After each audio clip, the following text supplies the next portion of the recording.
Ya, teman-teman. Di sini airnya sedikit naik ya, teman-teman ya. Ini adalah Taman Punggur. Sekitaran Kopel, Sintang. Wow, apa itu, teman-teman? Rupanya motor bidar ya, teman-teman ya, yang dulu yang sering dijalankan rupanya mengalami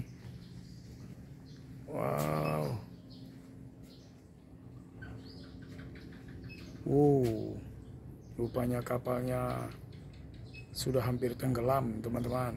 Itu luar biasa ya, teman-teman ya. Sayang sekali. Padahal dulu kapal ini sangat enak loh, teman-teman, dinaikin, berputar di sungai-sungai Kapos ini, teman-teman.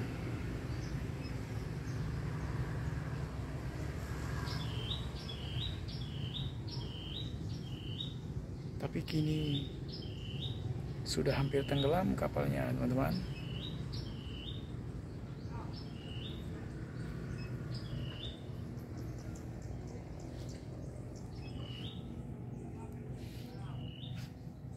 Oke lah, teman-teman. Sampai di sini dulu video singkat saya tentang suasana atau keadaan yang di sekeliling Taman Punggur ini. Semoga video ini bermanfaat bagi kita semua, teman-teman. Oke. Selamat siang, sampai jumpa di video saya yang berikutnya lagi ya, teman-teman ya. Oke ya. Sampai jumpa.